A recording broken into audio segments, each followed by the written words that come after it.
Sir next है अपने संजय यादव। हाँ हाँ जी।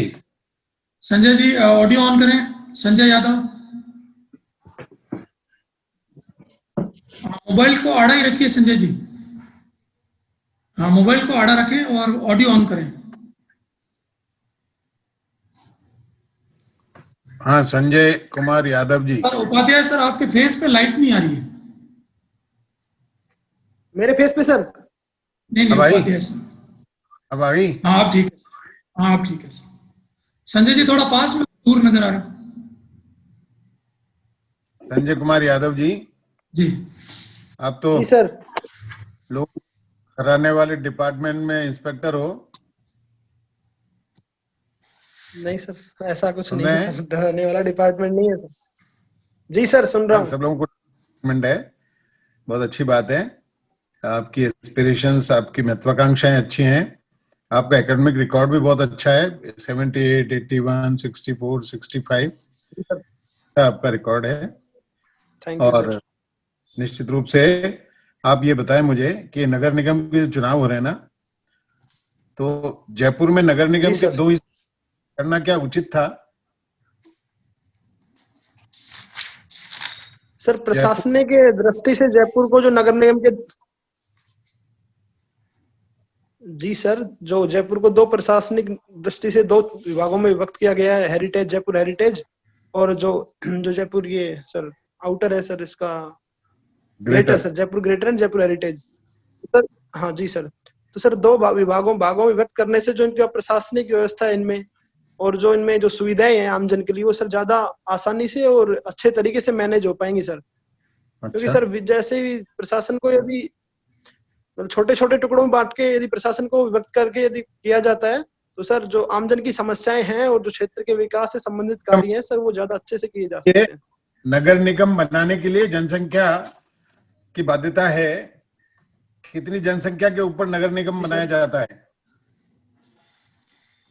सर 1 लाख से ऊपर की जनसंख्या के ऊपर नगर निगम बनाया जाता है सर। और नगर परिषद?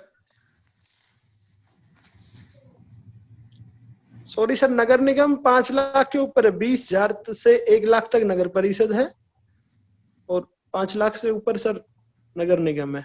फिर नगर पालिका? मैं सॉरी सर, मैं कंफ्यूज था। मैं इसमें 20,000 तक नगर पालिका है, 20,000 से 1 लाख तक नगर परिषद है, और 1 लाख से ऊपर सर नगर निगम है। Sorry sir. फिर कंफ्यूज हो गया आप। फिर आप ठीक से नहीं बता पा रहे हैं, ऐसा क्या क्यों हो रहा है ऐसा? नहीं सर। नहीं, ये मैंने ही पूछा कि हाँ, आया, ध्यान आया क्या नहीं आया? ऑडियो ऑन करो संजय जी, ऑडियो ऑन करिए। कुछ बोलना चाह रहे हैं? आवाज नहीं आ रही आपकी।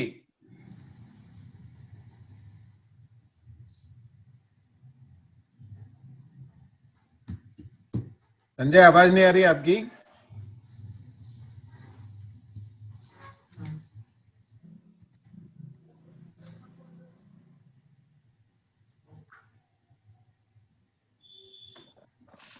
संजय जी सर आवाज एकदम आ रही आवाज है नहीं आ आपको? रही थी बीच में। हाँ अब आ रही है। जी सर, अब आवाज आ रही है। बीच में अब आ रही? डिस्कनेक्ट हो गई थी सर। अब आ रही है आवाज? जी सर, हाँ सर, आ रही है, अब आ रही है। अच्छा अच्छा। ये मुझे बताएं कि राजस्थान में सबसे पहली नगर पालिका कहाँ बनी थी? सर राजस्थान में सबसे पहली नगर पालिका सर माउंट आबू में बनी थी सर। कब बनी थी, ध्यान है? सर मुझे एग्जैक्ट डेट याद नहीं है सर, उसका सन याद नहीं है, सॉरी। अच्छा अच्छा। तो आप ये बताएं कि हमारे देश को हिंदुस्तान क्यों कहते हैं?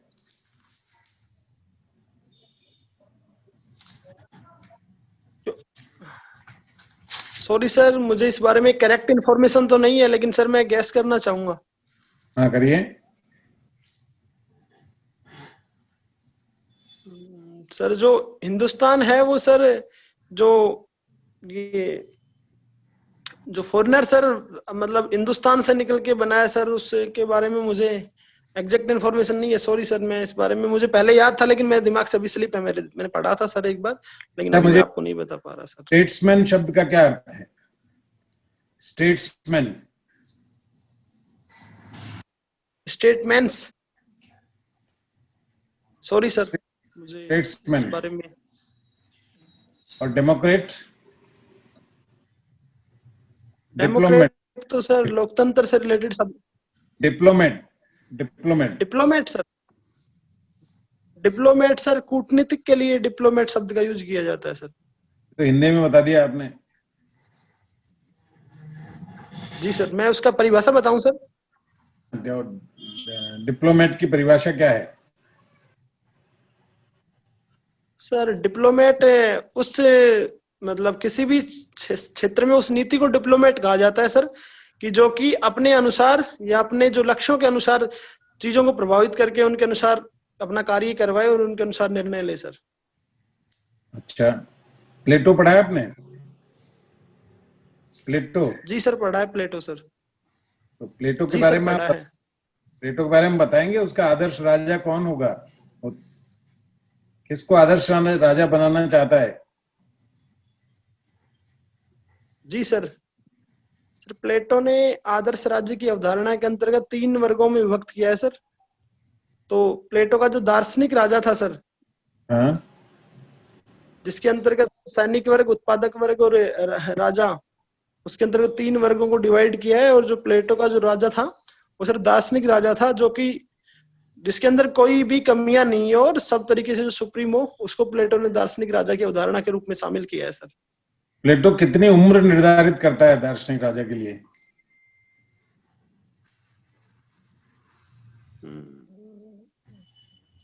सर एग्जैक्ट याद नहीं है मुझे सर, पढ़ा है लेकिन अभी मुझे याद नहीं है, सॉरी सर। प्लेटो ने एक और पत्नियों का साम्यवाद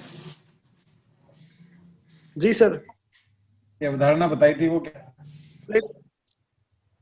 जिस प्लेटो की सर पत्नियों के साम्यवाद की अवधारणा ये कहती है कि जो स्त्रियां हैं वो किसी मतलब ऐसा नहीं होगा कि राज्य में शादियां हो, सिर्फ स्त्रियों का जो मतलब बच्चे पैदा करने के उद्देश्य से जो स्त्रियां हैं वो अलग होंगे और जो उनकी राज्य की भूमिका है वो अलग होगी उनके राज्य में। मतलब प्लेटो परिवार जैसी सत्ता का मतलब विरोध करता है या उसका भी विवेचन नहीं करता है, कि उनको बताया कि स्त्रियां सिर्फ बच्चे पैदा होंगे और उनको भी राज्य के द्वारा जो प्रतिबंधित या संचालित संस्थाएं हैं उनके अंतर्गत रखा जाएगा। दार्शनिक राजा के लिए या सबके लिए, तीनों वर्गों के लिए? जी सर, ये प्रतिबंध केवल दार्शनिक राजा के लिए है या सभी तीनों वर्गों के लिए है? सर तीनों वर्गों के लिए बताए हैं सर प्लेटो ने। अच्छा, तो नागरिक किसे कहता है प्लेटो? जी सर, प्लेटो का नागरिक कौन है? जो सर उसके राज्य की सीमाओं के अंतर्गत जो व्यक्ति आता है उसको प्लेटो ने सर नागरिक कहा है। चलो एक आखिरी सवाल, राज्य की क्या परिभाषा है? सर भौगोलिक सीमाओं से निश्चित एक ऐसा क्षेत्र या मतलब सीमित एक ऐसा क्षेत्र जिसके लोगों में अपने राज्य के प्रति मतलब भावना हो और जहाँ पे संप्रभुता जैसी अवधारणाएं व्याप्त हो, उसको प्लेटो ने सर राज्य कहा है। किसने सबसे बढ़िया तरीके से परिभाषित किया है राज्य को? सॉरी सर मुझे इस बारे में नहीं पता। और शब्द है राष्ट्र। जी राष्ट्र दोनों में क्या अंतर है? जी सर, सर राष्ट्र में जो देश के प्रति जो सर फीलिंग्स है, देशभक्ति या राष्ट्र प्रेम ज्यादा मतलब उससे प्रतिबद्धता के साथ स्पष्ट किए गए हैं। और जो स्टेट है सर, स्टेट एक भौगोलिक क्षेत्र मात्र है, राज्य है जो। अच्छा, आपने तो पॉलिटिकल साइंस में एमए किया है। चलो ठीक है, ठीक है, धन्यवाद। अतुल जी। जी सर। संजय जी आवाज आ रही है मेरी? जी सर, जी सर आ रही है। जी, आप इनकम टैक्स इंस्पेक्टर हैं? जी सर। क्या होता है इनकम टैक्स, थोड़ा डिफाइन कीजिए। सर इनकम टैक्स वित्त मंत्रालय के अंतर्गत एक विभाग है जिसका मुख्य कार्य जो डायरेक्ट टैक्स है सर उसको कलेक्ट करना होता है सर। कौन कौन से डायरेक्ट टैक्स हैं हमारे देश में? सर इनकम टैक्स है, वेल्थ टैक्स है, ये सर डायरेक्ट टैक्स है। बाकी सर जो कुछ स्टाम्प ड्यूटी टैक्स भी लगते हैं, ये भी डायरेक्ट टैक्स होते हैं सर, अच्छा, इन जो कि स्टेट में डायरेक्ट लगते हैं। इनडायरेक्ट टैक्स में क्या डिफरेंस होता है? सर डायरेक्ट टैक्स में जिस व्यक्ति पर कर लगाया जाता है उसी को देना होता है सर, और इनडायरेक्ट टैक्स में सर जो व्यक्ति होता है, अंतिम व्यक्ति जो वस्तु का उपभोग करता है सर, वो टैक्स देता है सर। उस पर टैक्स की जो करारोपण है और कराधान लगाया जाता है सर। जीएसटी किस तरह का टैक्स है? जीएसटी एक प्रकार का इनडायरेक्ट टैक्स है सर। इनडायरेक्ट टैक्स है। प्रोग्रेसिव टैक्स क्या जी होता सर। है? प्रगतिशील कर प्रणाली। प्रोग्रेसिव टैक्स है वह सिस्टम है जिसके अंतर्गत सर आय के बढ़ने पर आपके ऊपर करारोपण किया जाता है, और आय के घटने पर वो टैक्स है जो आपका कम हो जाता है सर। ये प्रोग्रेसिव टैक्स है सर। इनकम टैक्स में है प्रोग्रेसिव टैक्स सिस्टम? जी सर, इनकम टैक्स से एक प्रोग्रेसिव टैक्स है, क्योंकि इसमें जिस जो कर स्लैब है, टैक्स स्लैब है, वो इनकम को स्लैब्स में डिवाइड करके उसके अनुसार टैक्स लगाया जाता है। ज्यादा आय पर ज्यादा कर देना होता है और कम आय पर सर कम कर देना होता है। कितने स्लैब हैं अभी टैक्स के, इनकम टैक्स में? सर इनकम टैक्स का जो स्लैब का जो है वो पुराने कर स्लैब और नए कर स्लैब दो भागों में डिवाइड किया जा सकता है सर। नए कर स्लैब में 6 स्लैब है, पुराने कर स्लैब में सर 3 स्लैब है मेनली। थोड़ा बताइए क्या है ये? सर जो नए कर स्लैब है उनमें 5 लाख तक जीरो टैक्स है, 5 लाख से 7.5 लाख तक सर 10% है, उसके बाद 15% है, फिर सर आगे 12.5 लाख तक 20%, वहाँ 25%, 15 लाख से वो 30% टैक्स देना होता है सर। और पुराने टैक्स स्लैब में बात करें तो सर 5 लाख तक जीरो टैक्स है, 5 से 10 लाख तक 20% है, और 10 लाख से अबव सर 30% टैक्स होता है सर। सरकार ने ऑप्शन दिया था कि पुराने को कंटिन्यू करें या नया आ जाए, ये क्या तरीका था कि ऑप्शन दो ऑप्शन हो गए लोगों के पास, अपनी मर्जी से चुने वो? सर एक्चुअली इनकम टैक्स में जो टिपिकल वर्क ये था कि कुछ लोग हैं जो डिडक्शंस और कटौतियों का लाभ नहीं लेते हैं, तो सर उन लोगों के लिए नया टैक्स स्लैब लाया गया, ताकि कुछ लोग जो अपनी टैक्स कटौतियां नहीं करते, डिडक्शंस नहीं करते हैं, वो उसके बावजूद भी जो टैक्स की जो बचत कर सके, टैक्स सेविंग कर सके। और सर पुराने जो टैक्स स्लैब है उसके अंतर्गत आप टैक्स के जो डिडक्शंस हैं, एटीसी के या फिर मेडिकल रिम्बर्समेंट या जो इसके अलावा भी जो एक्सपेंसेस है उनका आप डिडक्शन ले सकते हैं, और आफ्टर इट आपको टैक्स देना होता है सर। ओके, ये टीडीएस क्या होता है? Sir TDS tax deducted at source होता है, जिसके अंतर्गत किसी भी विभाग द्वारा पेमेंट करने से पहले या वेतन देने से पहले यदि उसके जो आय है उसकी टैक्स स्लैब के अंतर्गत उसकी आय आती है, तो उस पर टैक्स जो है जो नियोक्ता है वहीं पे उसका टैक्स काट लिया जाता है। इसे टीडीएस कहा जाता है सर। अच्छा, जो ये टैक्स काटा जाता है क्या होता है इसका? वापस मिल जाता है ये दूसरे व्यक्ति को? यदि टैक्स जो उसका काटा गया वो अंत में उसके जो रिटर्न भरी जाती है सालाना एनुअली, उससे ज्यादा यदि सर उसका टैक्स डिडक्ट हुआ है तो अपने ज्यादा टैक्स का सर वो रिइंबर्समेंट ले सकता है। यदि उसका टैक्स विद इन लिमिट काटा गया है तो सर वो गवर्नमेंट के हैंड में जमा हो जाता है sir. Okay, very good. GST के लिए कौन सा संविधान संशोधन हुआ है हमारे देश में? सर जीएसटी के लिए सर 101वां संविधान संशोधन। 101वां संविधान संशोधन हुआ है। अच्छा जी सर। एक जीएसटी काउंसिल भी बनी है इस संशोधन के द्वारा? जी सर। क्या काम है उसका जीएसटी काउंसिल का? सर जो जीएसटी काउंसिल है वो स्टेट और जो सेंटर है उसके अंतर्गत जो टैक्स का कलेक्शन होगा सर, एक तो सर टैक्स कलेक्शन निर्धारित करेगी कि स्टेट से कितना, सेंटर से कितना। दूसरा सर जो टैक्स स्लैब है जो 5%, 12%, 18, 28 सर, उनके अंतर्गत किसी वस्तु पे टैक्स स्लैब कम करना या ज्यादा करना सर। तृतीय बात सर कि जो टैक्स है यदि किसी स्टेट को इससे हानि हो रही तो सर उसके संदर्भ में विचार करेगी कि यदि जीएसटी लागू होने से किसी स्टेट को हानि हो रही तो सर उसके संदर्भ में जीएसटी परिषद विचार करेगी। तो जो टैक्स कलेक्शन से रिलेटेड और टैक्स रेट से संबंधित जो वाद विवाद है उनके निस्तारण हेतु सर जीएसटी काउंसिल का प्रावधान किया गया सर। Very good. किस आर्टिकल में प्रावधान किया गया है? सर मुझे एग्जैक्ट याद नहीं है, लेकिन 269 के समथिंग है। सॉरी सर, मैं एग्जैक्ट मुझे पता नहीं है, मैं भूल गया सर। नहीं है आपको? जी सर। जी 269 या 279 ये कंफर्म नहीं है आपको? जी सर।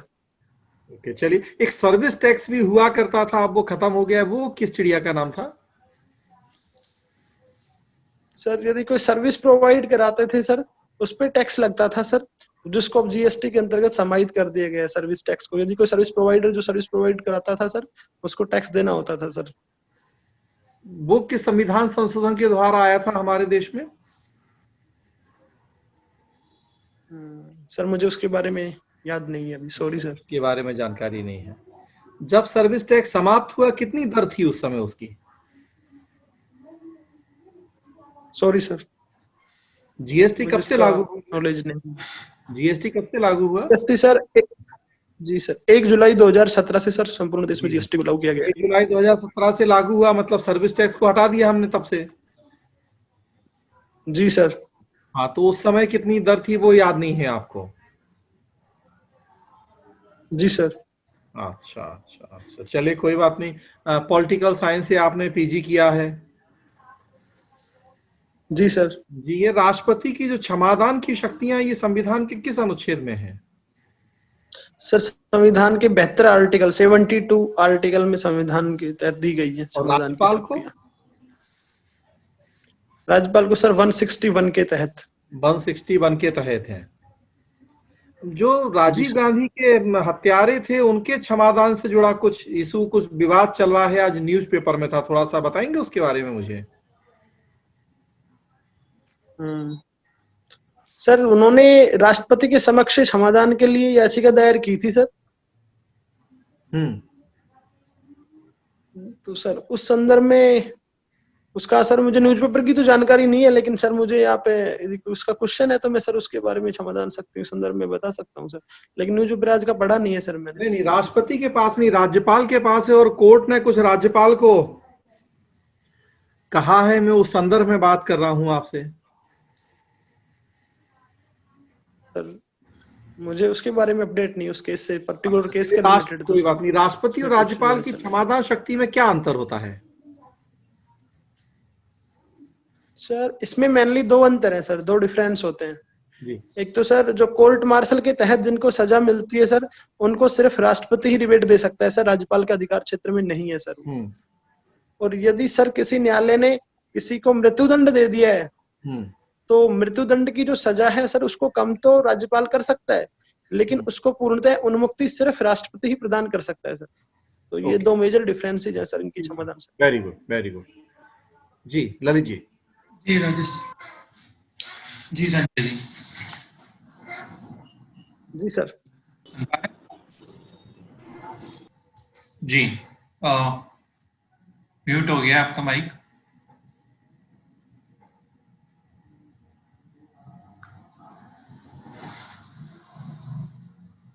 हेलो जी सर। हाँ आप सेवा क्यों चेंज कर रहे हैं? इनकम टैक्स में है तो आरएस क्यों बनना चाहते हैं?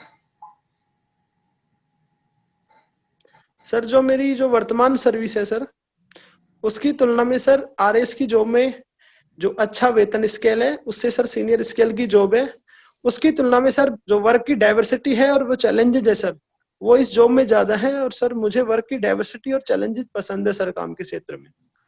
और सर इसकी जो सोशल जो रिकॉग्निशन है सर इस पोस्ट की, उसकी तुलना में कहीं ज्यादा है। इस वजह से सर मैं इस सर्विस को ज्वाइन करना चाहता हूँ। अच्छा, आपने बायोडेटा में कोई हॉबी नहीं लिखी, इसका क्या कारण? सर मेरी कोई हॉबी डेवलप ही नहीं हो पाई सर। पहले मैंने शिक्षा ग्रहण की, उसके बाद सर मैंने मेरी पोस्ट ग्रेजुएशन के बाद मैं मेरे डिपार्टमेंट में सर जॉब लग गई मेरी, तो मैं वहां अपने व्यस्त हो गया अपने डिपार्टमेंट के जो काम है सर उसमें। तो मुझे मेरी सर ऐसी कोई पर्टिकुलर हॉबी डेवलप ही नहीं हो पाई। अच्छा, आप ये बताइए, भारत में लगभग कितने प्रतिशत लोग इनकम टैक्स देते हैं? भारत में सर लगभग 1.5 करोड़ लोग इनकम टैक्स पे करते हैं सर।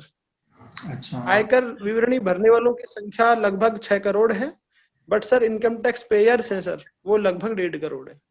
अच्छा, ये क्यों? मतलब बाकी लोग इतना नहीं कमाते हैं कि वो इनकम टैक्स पे करें? आयकर दाताओं की सर जो भारत में जो लो इनकम ग्रुप है सर, उसकी संख्या ज्यादा है सर।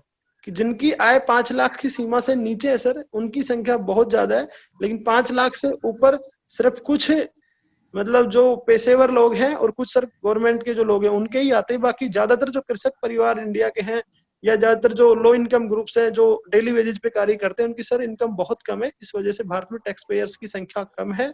और कुछ सर इसमें टैक्स की जो चोरी की संभावना है सर, कुछ है जी, हद वही तक वो पूछ भी रहा इसमें था। सर शरीक है। हाँ, वो टैक्स की चोरी रोकने के क्या प्रयास होने चाहिए? सर अभी जो टैक्स की जो चोरी को रोकने के लिए भारत सरकार द्वारा विभिन्न जो स्कीम्स लाई गई है, जैसे कि सर कि किसी व्यक्ति के जो अकाउंट्स में यदि एक सीमा से निश्चित आय से यदि अधिक रुपए जमा होते हैं तो उनसे आयकर विवरणी भरवाई जाती है और उससे जो सोर्स ऑफ इनकम है सर वो प्रूव कराया जाता है। और दूसरी सब जो ज्यादा से ज्यादा जो ट्रांजेक्शन है वो डिजिटल माध्यम से किए जा रहे हैं, जिससे कि लोगों की निश्चित आय का पता चले और कैश का जो फ्लो कम हो। और सर चलिए, इस तरह से ठीक। अनेक प्रयास किए जा रहे हैं ताकि कैश के फ्लो को रोका जा सके। अच्छा, ये एडवर्ड स्नोडेन कौन है? एडवर्ड स्नोडन सर एक यूएसए से भागा हुआ था, जिसने यूएसए के मतलब उसमें कुछ डाटा वाटा का जिसपे आरोप लगा था सर। सही शब्द यूज कर रहे हैं आप उनके लिए? एक विसल ब्लोअर शब्द भी होता है। जी सर, हाँ, जिसने विसल ब्लोअर सर। अच्छा, कौन से देश में इन्होंने शरण ली है? सर इन्होंने रसिया में ली थी सर शरण। अच्छा, भारत में भी कुछ ऐसे आर्थिक जो आप बात कर सकते हैं, अपराधी जिनको बोल सकते हैं आर्थिक अपराधी, जैसे 2-4 नाम हैं, उनके प्रत्यर्पण में क्या दिक्कतें आ रही? बिल्कुल,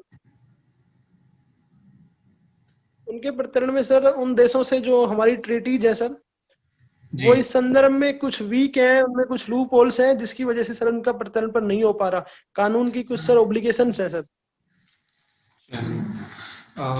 आप ये बताइए, अगर मैं जम्मू कश्मीर में जमीन खरीदना चाहूँ तो क्या प्रक्रिया होगी उसकी? जी सर। सर जम्मू कश्मीर में जमीन खरीदने के लिए आपको वहाँ के जो गवर्नमेंट है उसके समक्ष आवेदन करना होगा, और जैसे राज्यपाल अभी वहाँ पे उपराज्यपाल के तहत, और उसके बाद परमिशन दी जाएगी कि आपको किन निश्चित सेक्टर्स में जमीन खरीदनी है सर। जैसे वहाँ आपको एग्रीकल्चर के लिए जमीन अभी इन नियमों के तहत नहीं दी जा रही है, बाकी आपको उद्योग व्यापार के लिए जमीन की वहाँ पे अलॉटमेंट किया जा सकता है सर। अच्छा, कितनी भी जमीन खरीद सकते हैं? सर इसकी जो निश्चित सीमा है उसका अभी मुझे ज्ञान नहीं है सर, कितनी है, माफी चाहूंगा। अच्छा, एक अंतिम प्रश्न मेरा, राजस्थान से जी आईपीएल सर। कौन से खिलाड़ी अभी खेल रहे हैं? सॉरी सर, मुझे इस बारे में खास जानकारी नहीं है, लेकिन मैं इसका नाम एक दो है सर, दीपक तेवतिया वगैरह जो हैं उनके नाम याद, बाकी सर मुझे इस बारे में खेल में मेरा कम इंटरेस्ट है सर, तो मुझे चलिए, कोई इनके बात नाम नहीं। याद नहीं है जी सर। जी, ललित सर। जी संजय जी, जी सर। लोअर जी सर। तहसील है वहाँ आपके? बानसूर सर, हाँ, उपखंड है हमारे यहाँ पे, तहसील उपखंड। ये नाम का क्या कारण है, बानसूर रखने का नाम? सर यहाँ पे बाणासुर नाम का एक मतलब राक्षस हुआ था, ऐसा बताया जाता है सर, की वदंतियां हैं कि उसी के आधार पर इसका नाम बानसूर पड़ा है सर। और अलवर रखने का ना कारण?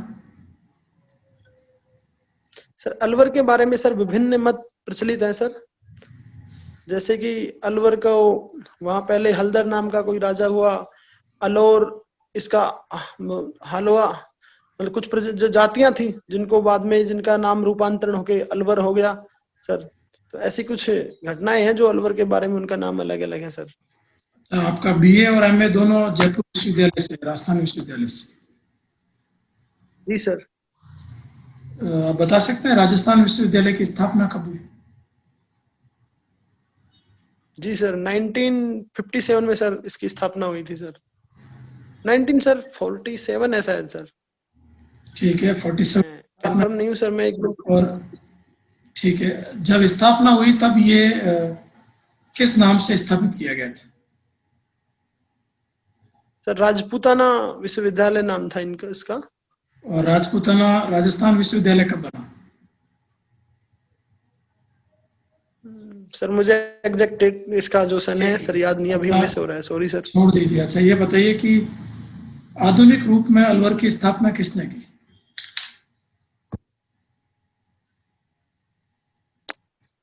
जो महाराजा प्रताप सिंह थे सर, उन्होंने अलवर की जो आधुनिक रूप से स्थापना की थी कब? सर 1775 में की थी प्रताप सिंह नरूका जी ने। प्रताप सिंह जी का वंश बता पाएंगे आप, कौन सा वंश के हैं?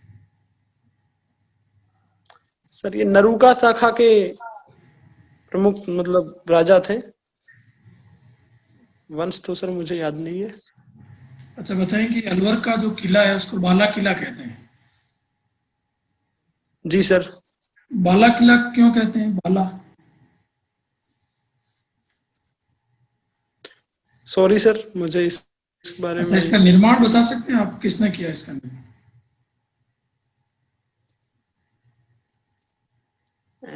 इसका निर्माण सर हसन खां मेवाती ने करवाया था सर, बाला किले के जो निर्माण है सर। राइट। अच्छा ये बताएं कि देश का वन्य जीव अभयारण्य को बाघ परियोजना के अंतर्गत कब लाया गया? 1978 में सर। 1978 में दूसरी बाघ परियोजना थी या प्रथम थी? सर राजस्थान में तो सर पांडुपोल क्यों प्रसिद्ध? जी सर पांडुपोल। पांडुपोल का प्रसिद्ध सर पांडुपोल पे, जी सर पांडुपोल पे सर प्रसिद्ध भगवान श्री हनुमान जी का मंदिर है।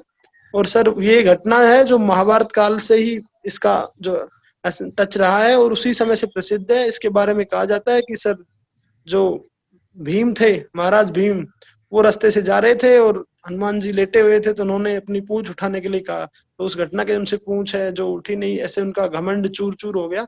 तो इस संदर्भ में सर ये स्थान प्रसिद्ध है, महाभारत कालीन स्थान है सर। एक अलवर की एक महिला है उषा जी, उषा जी, आप बता पाएंगे वो क्यों प्रसिद्ध है? अभी जी चर्चा। सर,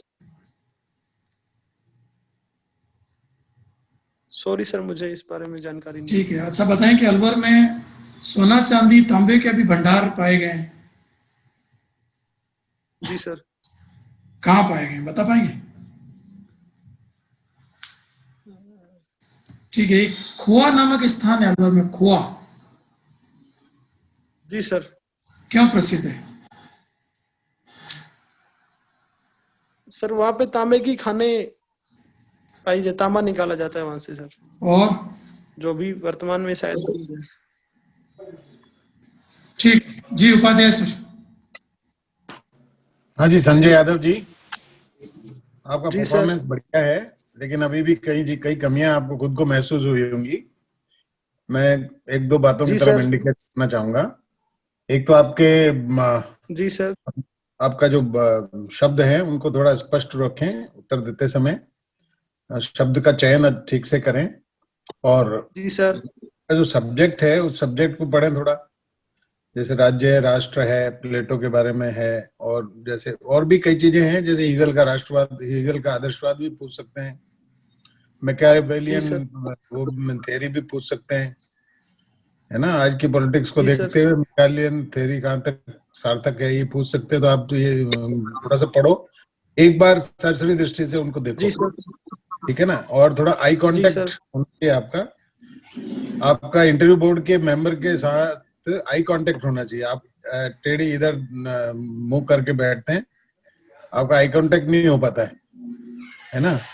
तो कई चीजें आपने अच्छे जवाब दिए, बाघ फोन ही सर मैंने परियोजना के बारे गलत हाथ में पकड़ा में, उषा जी के बारे में, अलवर के खनन के बारे में, अलवर के बारे में और भी कई सारे प्रश्न बनते हैं। अलवर बहुत इंपॉर्टेंट रियासत रही है, तो अलवर के बारे में जी और सर। अच्छा तैयार करें आप, है ना। और थोड़ा जी जीके सर। न्यूज़पेपर, आपका वो पक्ष थोड़ा कमजोर है, न्यूज़पेपर पढ़ें। बाकी जी परफॉर्मेंस आपकी बहुत सर। बढ़िया है, 75 प्लस है, इसलिए थोड़ा और इम्प्रूव जी करेंगे सर। तो आपको सफलता थैंक यू सर। मिलेगी। Thank you, best of luck. जी सर। जी सर जी मैं आप एक क्वेश्चन पूछना चाहता हूँ सर। पूछो। हाँ पूछिए। सर एक क्वेश्चन, सर मेरी कोई हॉबी नहीं है और मैंने सर को भी यही बताया कि मेरी हॉबी डेवलप ही नहीं पाई। 2014 में मैंने एमए किया, 2015 में मेरी जॉब लग गई, उसके बाद से सर मैं डिपार्टमेंट में अपना काम कर रहा हूँ। तो सर मेरा इस हॉबी के संदर्भ में क्या आंसर है जो ज्यादा उचित रहेगा सर? नहीं, आपकी हर एक व्यक्ति की कोई न कोई हॉबी होती है। हर एक व्यक्ति की कोई न कोई बचपन से ही हॉबी होती है। हॉबी का मतलब जहाँ आपको अभिरुचि है, आपकी कहाँ किसमें ज्यादा है, सर ऐसा जिसमें कोई आपकी सेक्टर ही नहीं अभिरुचि है मेरे रही है। दिमाग में। अगर आपको पढ़ने में ही नहीं है सर। पढ़ने में आपकी अभिरुचि रही है तो वही आपकी हॉबी है। फिल्म देखने में तो रही सर है तो वो पढ़ने में फिर आपकी वो हॉबी ज्यादा है। हाँ जी, क्वेश्चन ज्यादा पूछेंगे, फिर बता नहीं पाएंगे सर, ये नेगेटिव हो जाएगी सर फिर। तो आप कहिए कि हॉबी तो हर एक में होती है यार, कोई न कोई हॉबी तो डेवलप करनी पड़ती है। अपने आप भी होती है, वो करनी नहीं पड़ती है, वो तो हर एक में बाय बर्थ होती है सर अपने आप। ऐसा समय ही नहीं मिला हॉबी डेवलप करने का कि हॉबी डेवलप हो पाए, तो सर इसका मुझे मतलब हाँ तो ऐसा कुछ लग नहीं रहा कि मेरे अंदर ऐसी कोई हॉबी। आप साहब कहिए कि हॉबी जैसी चीज मैं नहीं जानता क्या होती है। मैं तो सब चीजों को अच्छा लगता है मुझे, सभी चीजों में। ठीक है, आप ये भी कह सकते हैं। जी सर। ठीक है, जी सर। ओके। जी सर। जी Atul sir. Thank you sir. जी संजय जी, ओवरऑल अच्छा है आपका। जैसा सर ने भी कहा, जी सर। थोड़ा सा उस न्यूज़पेपर ढंग से पढ़ें। आपका अपना, चूंकि आप वर्किंग है तो उससे जुड़ी चीजें तो अच्छी तैयार हैं जहां तक मैंने देखा। और मेनली तो मुझे लगता है कि आपका इंटरव्यू उसी जी वर्किंग सर। लोगों से, जनरली उनके डिपार्टमेंट से जुड़ी चीजें ही ज्यादा पूछी जाती हैं। तो ठीक है ओवरऑल। थोड़ा सा बस जी सर। न्यूज़पेपर वगैरह को देखेंगे, थोड़ा सा बॉडी लैंग्वेज जैसा सर ने बताई चीजें कि आंख से आंख मिला के, अब वो बस थोड़ा सा जरूर हाँ उस पर काम करना है। और थोड़ा न्यूज़पेपर पढ़ें तो जो करंट के इश्यूज हैं जी उनके सर। प्रति भी अवेयरनेस रहे। जी सर। ठीक, जी बाकी राजेश। जी संजय जी, बाकी सर ने जैसा बोला है वही है।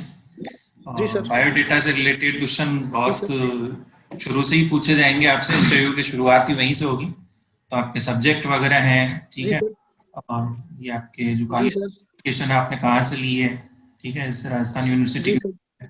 तो पूरी नॉलेज होनी चाहिए जी। आपको, ठीक है। और जी सर। जी। मेंटल आपको नॉलेज अच्छा है और जी संजय जी जी, सर। जी सर। देखें शुरुआत करते हैं आपके क्षेत्र से ही। तो क्षेत्रीय ज्ञान को थोड़ा और विस्तृत करिए। देखिए फर्स्ट ओके सर। जो होता है उसमें हम जो हमारा दायरा रहता है वो हम जिले तक रहते हैं। फिर सेकंड वॉक आपका हम पूरा राजस्थान कवर करेंगे। तो जिले की पूरी जी सर। जानकारी आपको होनी चाहिए। ये जो जैसे मैंने आपको खोआ बताया, तो वो अभी जी सर। बैलिस्टिक मिसाइल केंद्र बनने जा रहा है। तो क्षेत्रीय ज्ञान को थोड़ा विस्तृत करें, करंट को और डेवलप करिए। जीएसटी का आपने अच्छा बताया, जी पर सर। टैक्सेशन से संबंधित जितने भी अनुच्छेद हैं उनको संविधान से किस प्रकार उसको किया जाए, वो सारा आप इसको तैयार रखें। और जी सर। कई अनुमान लगा लेते हैं। जब आपको किसी उत्तर का स्पष्ट ज्ञान ना हो अगर, तो अनुमान नहीं लगाएं। अनुमान अगर आप लगाना भी चाहें तो बोर्ड से अनुमति लेके लगाएं। जैसे राष्ट्र और राज्य जी के मामले में आपका जो उत्तर था वो ऐसा अनुमान की तरह प्रतीत हो रहा था। तो अनुमानों से सर। कि बच्चे सटीक आंसर आए तो बहुत अच्छा। जी और सर। मैट्रिक्स को जी थोड़ा सर। और बढ़िया तैयार करें। जी सर। आपका जो एमए बीए के जो वही वापस आपके मेंस में भी ला रहे, रही थी मैं तो इनको और बढ़िया तैयार करना है ना। जी सर। बाकी ओवरऑल अच्छा है आपका। वॉइस भी अच्छा सुनाई देता है और शैली भी सही है, व्यक्ति बढ़िया है। बस नॉलेज पार्ट को थोड़ा बढ़िया स्ट्रॉन्ग करने की आवश्यकता है। Thank you sir. जी sir. Okay, all the best.